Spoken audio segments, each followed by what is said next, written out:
Okay, so welcome back to the course of circuit analysis. तो आज हम अपना लास्ट जो यूनिट है टू पोर्ट नेटवर्क स्टार्ट करेंगे। तो टू पोर्ट नेटवर्क स्टार्ट कर रहे हैं अगर हम, तो आप दिमाग में बिल्कुल क्लियर रखेंगे यूनिवर्सिटी एग्ज़ाम के लिए प्रिपेयर कर रहे हैं तो, कि ये है यूनिट जो आपको पास कराती है, ठीक है, जिसमें आप स्कोर करते हैं। क्योंकि इसमें क्या है, काइंड ऑफ डेरिवेशंस हैं। तो एक सिंपल सा बेसिक इसका जो कॉन्सेप्ट है वो आपके दिमाग में है, तो बहुत सारे क्वेश्चंस, बहुत सारे डेरिवेशन है इसमें। अगर आप derivation by derivation, question by question जाएंगे तो आपको लगेगा बहुत ज़्यादा चीज़ें हैं इसमें, लेकिन बेसिक कॉन्सेप्ट पकड़ के जाएंगे तो लगेगा कि आपको कुछ भी नहीं है। बेसिक एक चीज़ आपको पता है, बाकी सारी चीज़ आप खुद डिराइव कर ले रहे हैं। और इसमें क्या है, गलत होने के चांस आपके बहुत कम होंगे। ऐसे सर्किट सॉल्व करने वाला हुआ, पहला यूनिट हुआ, और भी उसमें आंसर निकालना है आपको, मैनिपुलेशन करना है। आंसर गलत आ गया, क्वेश्चन गलत हो जाएगा तुरंत। यहाँ पे ऐसा गलत होने जैसा कुछ नहीं है। आपको डिराइव करनी है, एक पर्टिकुलर एक्सप्रेशन इसमें ट्रांसफ़र करना है, निकालना है, वो आप स्टेप्स में करेंगे बेसिक लॉजिक के साथ, वो हो जाएगा, ठीक है। तो इसको बहुत ध्यान से समझेंगे, पढ़ेंगे, तो ये आपको अच्छा स्कोर करके देगा। और कॉम्पिटिटिव एग्जाम में भी इसके क्वेश्चन आपको बनते हैं, उसकी भी प्रैक्टिस करेंगे हम, कौन कौन से किस तरह से क्वेश्चन आएंगे। तो वहाँ भी आपका बेसिक कॉन्सेप्ट अगर है तो बड़े इजीली आप इसको कर सकते हैं। टू पोर्ट नेटवर्क कौन से नेटवर्क होंगे, जहाँ दो टर्मिनल हमको मिल रहे हैं। जैसे ट्रांसफार्मर हमारा अपने आप में एक टू पोर्ट नेटवर्क है, एक तरफ हमारा प्राइमरी होती है, एक तरफ सेकेंडरी होती है। तो दो टर्मिनल निकले हुए हैं, चार इसमें पैरामीटर आपको सीधे सीधे दिख रहे होंगे।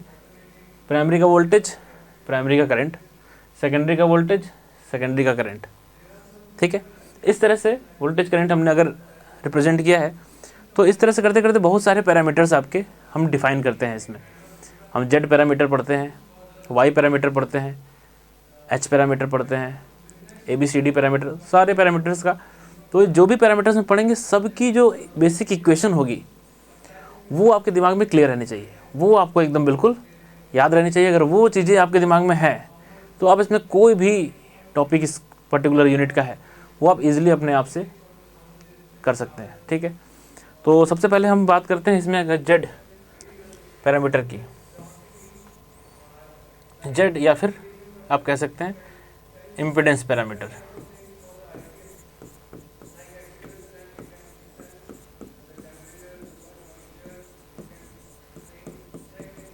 ठीक है। तो जेड इम्पीडेंस आप कैसे लिखते हैं, इम्पीडेंस की इक्वेशन अगर वोल्टेज लिखना होता है V इज इक्वल टू आप लिखते हैं I इंटू जेड। ये रिलेशन होता है इम्पीडेंस के साथ वोल्टेज और करंट का। इसी तरह से आपको इक्वेशन लिखनी है, सिंपल। दोनों पोर्ट को अगर मिला के लिखनी है तो आप लिखेंगे V1 is equal to something I1 plus I2।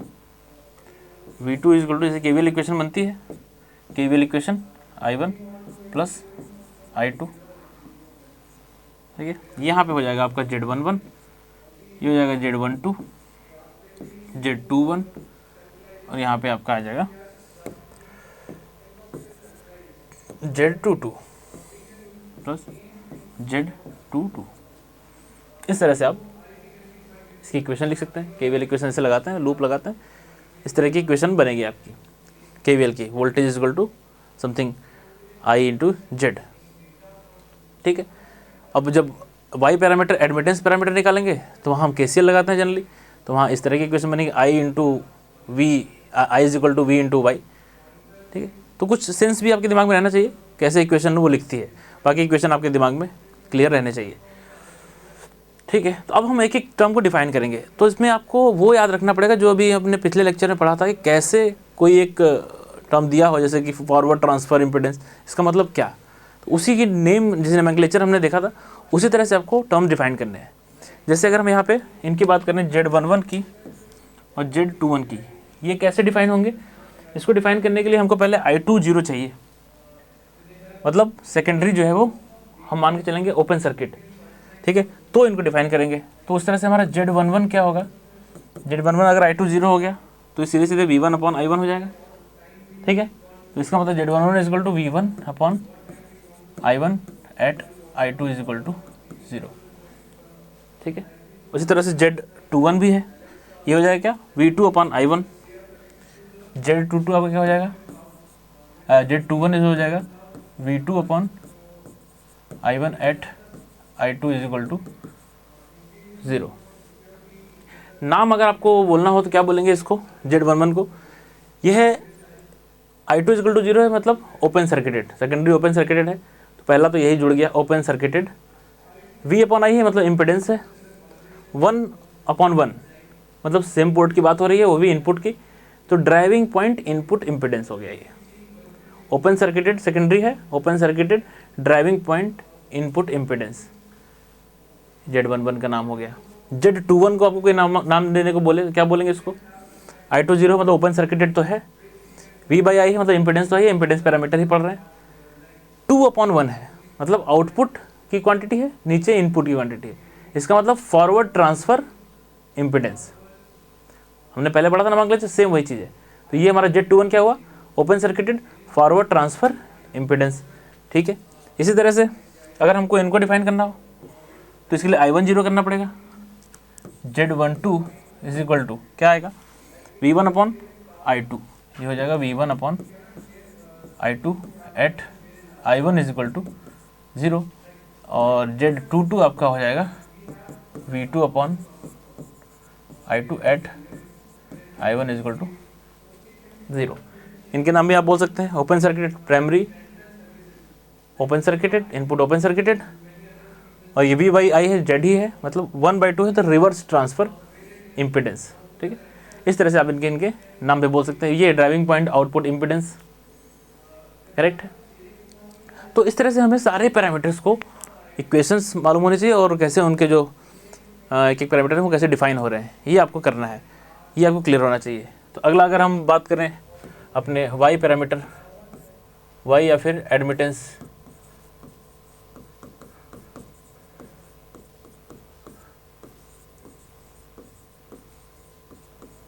हमने क्या बोला इसमें, केसीएल की इक्वेशन जैसे लिखते हैं, I is equal to Y admittance into V voltage, इस तरह से लिखते हैं। इसी तरह की इक्वेशन होगी, मतलब I1 is equal to Y11 V1 plus Y12 V2, और I2 is equal to Y21 V1 plus Y22 V2, ठीक है, कोई दिक्कत नहीं है इसमें। और इसको भी वैसे ही डिफाइन कर लेंगे। तो अगर आपको लेट से Y11 चाहिए, Y11 क्या होगा, I1 बाई V1, V2 को 0 करने पे, ठीक है, तो I1 by V1 at V2 is equal to 0। इसको आप क्या बोलेंगे, V2 0 है, इसका मतलब सेकेंडरी शॉर्ट सर्किटेड है, तो इसका नाम अगर आपको देना होगा तो कहेंगे short circuited, I by V admittance है, सेम पोर्ट का है, short circuited driving point input admittance नाम हो जाएगा इसका। इसी तरह से Y21 ये वाला, ये होगा I2 by V1, I2 by V1 at V2 is equal to 0। ये हमारा क्या हो गया, शॉर्ट सर्किटेड आउटपुट और इनपुट है, short circuited forward transfer admittance, ठीक है। इस तरह से आप नाम भी दे सकते हैं जैसे हमने पहले लेक्चर्स में पढ़ा, ठीक है। अगला करेंगे तो Y12 निकालने के लिए आपको V1 0 करना पड़ेगा, और आएगा I1 अपॉन V2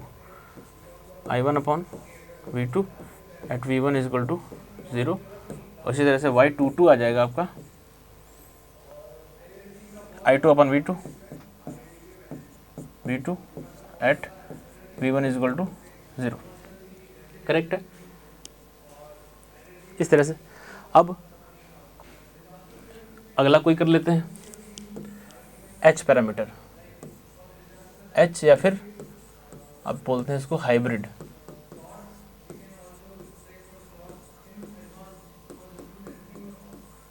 ठीक है, हाइब्रिड पैरामीटर।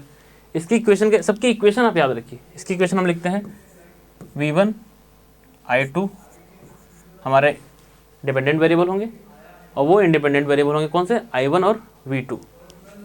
तो H11 I1 plus H12 V2 is equal to H21 I1 plus H22 V2, correct है।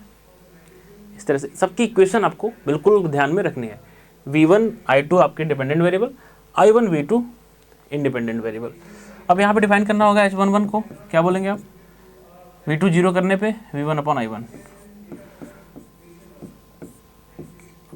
नाम क्या देंगे इसको, V2 zero short circuited driving point input impedance, correct. H21 क्या लिखेंगे, I2 by I1, I2 by I1, V2 is equal to 0, मतलब short circuit ही हुआ और करंट गेन है, फॉरवर्ड ट्रांसफर करंट गेन है, आउटपुट अपॉन इनपुट है, ठीक है। H12 क्या आएगा, V1 upon V2 at I1 is equal to 0।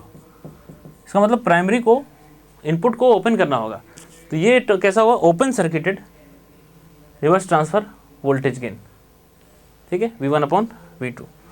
इस तरह से H22 क्या हो जाएगा, ये हो जाएगा I2 upon V2 at I1 is equal to 0।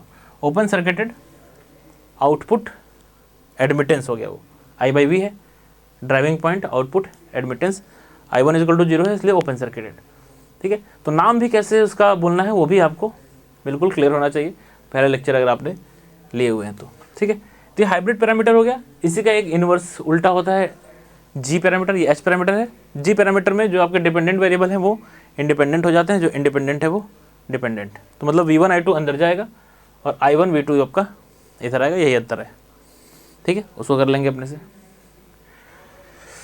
Next है हमारा ABCD पैरामीटर, या फिर हम इसको बोलते हैं ट्रांसमिशन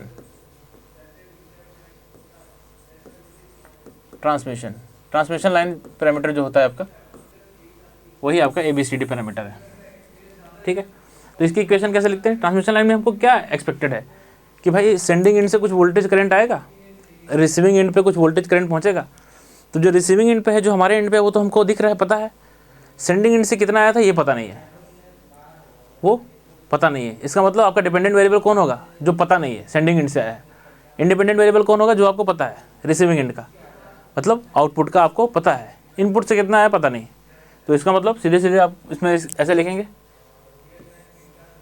क्या पता नहीं है आपको, V1 और I1 पता नहीं है, जो इनपुट से आया, पता क्या है V2 और I2। तो V1 is equal to A V2 minus B I2, I1 is equal to C V2 minus D I2। अब ये सोच लेंगे आप माइनस कैसे आ गया यहाँ पे, अभी तक तो प्लस था, ठीक है।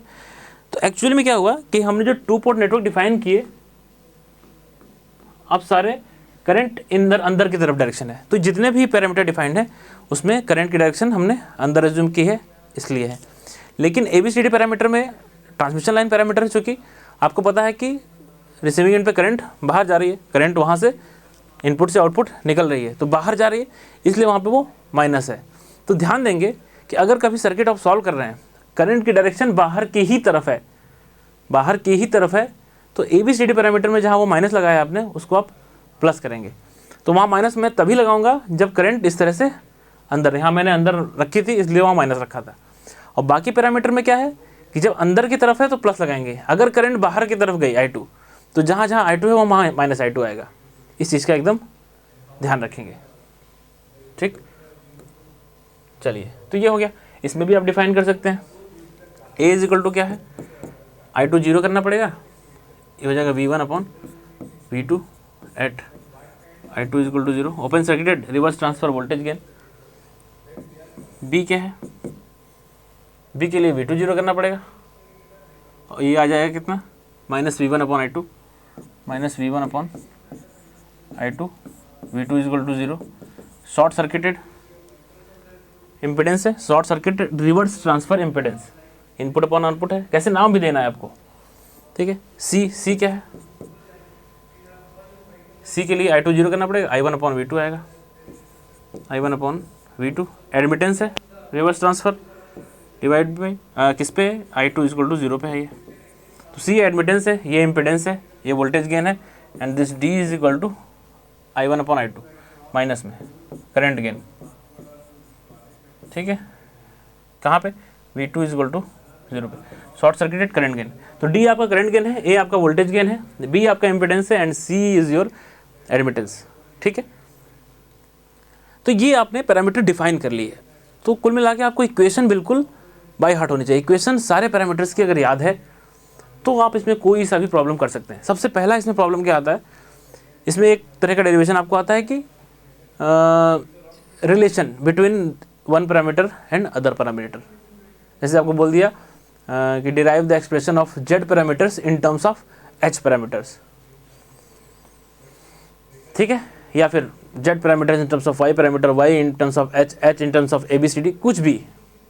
तो कहने के लिए तो बहुत ढेर सारे डेरिवेशन है, 4 हैं तो चारों का आपस में कुछ भी कॉम्बिनेशन बन के कई सारे डेरिवेशन है, लेकिन अप्रोच सिर्फ एक है, single.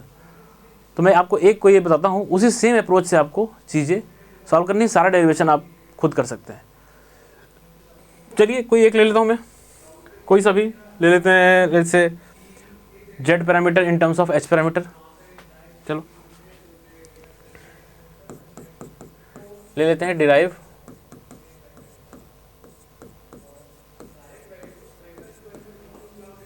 Expression of Z parameter in terms of H parameter. ठीक है, Z parameter in terms of H parameter, मतलब इधर जेड होगा, सामने एच के कुछ एक्सप्रेशन होंगे इक्वल टू के उस तरफ। ठीक है, जेड पैरामीटर को एच पैरामीटर के टर्म्स में हमको एक्सप्रेशन डिराइव करना है। तो इसका अप्रोच सिंपल से क्या होगा, जेड पैरामीटर किसके टर्म में, इन टर्म्स ऑफ एच। तो इन टर्म्स ऑफ जो लिखे, इन टर्म्स ऑफ जिस पैरामीटर के टर्म में हमको चाहिए एक्सप्रेशन, उसके इक्वेशन पहले लिख लीजिए।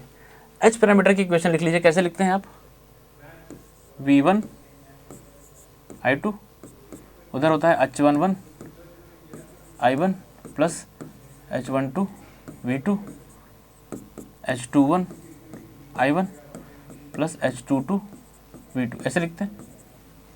लिख लीजिए इक्वेशन 1, इक्वेशन 2, करेक्ट है, कर लिया ऐसा। अब जिसका लिखना था, किसका, जेड का एक्सप्रेशन लिखना था किसके टर्म में, एच के, तो इन टर्म्स ऑफ जिसका लिखे उसको तो पहले लिख लीजिए, और जिसका एक्सप्रेशन बनाना है उसकी भी इक्वेशन लिख लीजिए कॉर्नर में, उसकी भी इक्वेशन एक कॉर्नर में रखिए। कहती होती जेड की, v1 is equal to z11 i1 plus z12 i2, और v2 is equal to z21 i1 plus z22 i2। ठीक है, इक्वेशन इसको बोल दीजिए ए, इसको बोल दीजिए बी, इस तरह से बोल दीजिए, दिमाग में रखिए। ठीक है, अब आ जाइए इस पे। अब करना क्या है, इन टर्म्स ऑफ जिसका था ये कर लिए। कुल मिला के एच पैरामीटर को, एच पैरामीटर का एक्सप्रेशन बनाना है, जेड से उसका रिलेशन बनाना है ना। तो करना क्या है आपको, आपने ये इक्वेशन लिखी, इसको इधर उधर करके कुछ ट्रांसफ़र करके इसको कैसा बना देना है, इसको बना देना है ऐसा। ऐसा मतलब कि v1 v2 इस तरफ रहें डिपेंडेंट वेरिएबल, और i1 i2 में इक्वेशन हो जाए। यहाँ इक्वेशन अलग है ना, यहाँ v1 i1 में है और उधर i1 v2 है, लेकिन इसी को कुछ आगे पीछे करके आपको कैसा बनाना है, इस तरह का बना देना है। तो सेम इस तरह का अगर बन जाएगा तो फिर सीधे सीधे हम कोफिशिएंट कंपेयर कर लेंगे। i1 का जो कोफिशिएंट है पहले इक्वेशन में वो हमारा z11 हो जाएगा, यहाँ जो आएगा वो z11 के बराबर हो जाएगा। तो सिंपल सा यही अप्रोच है कि इन टर्म्स ऑफ जो लिखे वो पहले लिख लीजिए, और जिसका निकालना है वो कोने में लिख के रखी रहिए।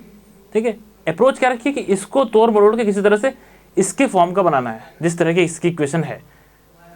ठीक है, करते हैं, कैसे कर लें, क्या चाहिए, हमारा एम है कि v1 v2 एक तरफ चाहिए इसमें, और i1 i2 एक तरफ रहे। तो इस इक्वेशन को देखें आप, ये तो v1 i2 है ना, सॉरी v1 i2 है यहाँ पे। ठीक है, इसको देखते हैं। तो यहाँ तो सीधे दिख रहा है कि एक इक्वेशन तो मिल जाएगी हमको। यहाँ पे हमें v2 रखूँ, i1 i2 एक तरफ कर दूँ, तो यहाँ से मुझे v2 मिलेगा इस इक्वेशन से। v2 is equal to nothing but 1/h22, इसको आप लिख लीजिए सीधे सीधे इधर कर देंगे, तो -h21/h22 i1 plus 1/H22I2, equation third बोल दीजिए इसको। ये हमारा काम का हो गया, एक ही बार में हमने इस I1 को उधर ले गए, H2 को डिवाइड किया, इस तरह का हो गया। ये सेम इक्वेशन बी की तरह बन गया, V2 equal to something I1 something I2, ये हमारे काम का हो गया। ठीक है, तो इससे आप सीधे कंपेयर करके भी बता सकते हैं वैल्यू। चलिए अब एक और चाहिए, V1 एक तरफ रहे, I1 I2 दूसरी तरफ रहे। आपके पास V1 एक तरफ तो है, I1 इधर है, इधर I2 नहीं है, इधर V2 है, तो V2 को हटा दें। हटा के क्या रखें, हाँ ये वाली इक्वेशन यूज़ कर लें। तो लिखें फ्रॉम इक्वेशन 3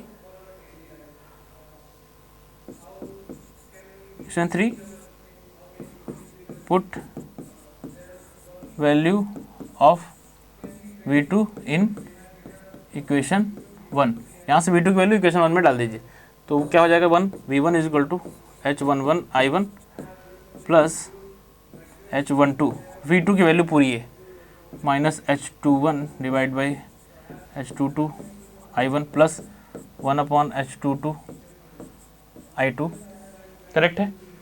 अब इसको अंदर मल्टीप्लाई करेंगे, V1 I1 का टर्म कौन सा आएगा, एक तो इधर H11 है और इधर एक ये पूरा टर्म आएगा, तो I1 अगर कॉमन कर लें तो हमारे पास आएगा H11 minus H12 H21 divide by H22, ये सब मिलके आएंगे I1। ठीक है, और I2 का क्या आएगा, H12 divide by H22 into I2, ये इक्वेशन फोर्थ आ गई। अब कंपेयर कर लीजिए इक्वेशन जो आपका सेकंड है, इक्वेशन 3 जो है इक्वेशन बी के साथ करिए, इक्वेशन 3 एंड बी कंपेयर करिए, सेम फॉर्म का है। Equation 3 V2 equal to I1 I2, V2 equal to I1 I2 compare करेंगे तो सीधे सीधे आपका Z21 क्या हो गया, Z21 क्या है, यहाँ पे I1 का कोफिशिएंट, यहाँ पे I1 कोफिशिएंट क्या है, माइनस H21/H22, तो ये हो गया माइनस H21/H22, करेक्ट है। और Z22 क्या हो जाएगा, I2 का कोफिशिएंट है, यहाँ I2 का कोफिशिएंट 1/H22 हो गया, दो तो आ गया रिलेशन। अब किसको कंपेयर करिए, जो आपका चौथा आया इसको A के साथ कर लीजिए, क्योंकि A के फॉर्म का बन गया ये I1 I2 V1। ठीक है, तो इक्वेशन 4 एंड 1 कंपेयर करिए, तो Z11 यहाँ पे I1 कोफिशिएंट है, Z11 यहाँ पे I1 कोफिशिएंट है ये पूरा, तो ये आ गया H11 H22 minus H21 H12 divide by H22, ये आपका Z11 आ गया, करेक्ट है। और I2 का कोफिशिएंट Z12 है, वहाँ पे Z12 यहाँ पे क्या है, यहाँ पे 4 में H12/H22, तो ये सीधे सीधे H12/H22, ये आपका कंप्लीट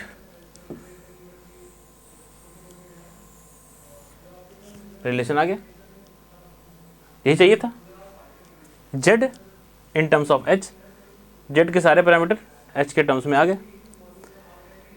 तो कोई सा भी पैरामीटर किसी के भी टर्म्स में आप रिलेशन बिठा सकते हैं। सिंपल अप्रोच रखना है, क्या रखना है, इन टर्म्स ऑफ जो लिखा है उसकी इक्वेशन यहाँ लिख दीजिए, ठीक है, और किसका रिलेशन बनाना है उसकी इक्वेशन इधर रख के रखिए दिमाग में अपने।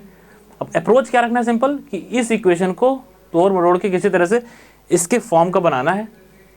इसके फॉर्म का जैसे बनाएंगे सीधे कंपेयर कर लेंगे और डायरेक्ट हमारी रिलेशन आ जाएगा। तो हमने तोड़ मरोड़ के ये इक्वेशन बनाया इसी में से ही आपस में, तो ये हमारा दूसरे वाले इक्वेशन के फॉर्म का बन गया। फिर उसी को इधर उधर करके ये इक्वेशन बनाया, ये पहले वाले के फॉर्म का बन गया, बस दोनों को कंपेयर कर लिया, आ गया हमारा सीधे एक्सप्रेशन। तो कोई भी हो, एच के जेड के टर्म में, वाई को एच के टर्म में, एच को वाई के टर्म में, ABCD को जेड को ABC, किसी को आपस में इंटर रिलेशन जो है, एक क्वेश्चन आपका ये बनता है। तो एक फुल लेंथ क्वेश्चन बनता है कि इंटर रिलेशन बिटवीन पैरामीटर्स। तो कहने के लिए बहुत सारे डेरिवेशन है, आप किसको किसको याद रखेंगे, रखने की जरूरत ही नहीं है। अप्रोच याद रखिए आप, एक ही अप्रोच है ये, इसी तरह से करना है। आप कोई भी रिलेशन हो आप बैठा लीजिए।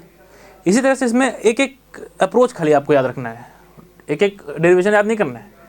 अगला इसमें आता है कि रेसिप्रोसिटी कंडीशन, आपको सिमेट्री कंडीशन आपको हर पैरामीटर की डिराइव करनी है, वो याद भी रखना है। लेकिन वहाँ भी हम सिर्फ एक अप्रोच रहेंगे। सिमेट्री के लिए एक अप्रोच सबका निकाल देंगे उसी से, रेसिप्रोसिटी के लिए भी एक अप्रोच सबका उसी से निकाल देंगे। तो अलग अलग कैसे निकलेगा इस पर हमको नहीं, हमको सिंपल अप्रोच रखना है। तो रेसिप्रोसिटी कंडीशन प्रूव करने के लिए क्या करना है, मुझे एक अप्रोच रखूँगा, सबका आ जाएगा।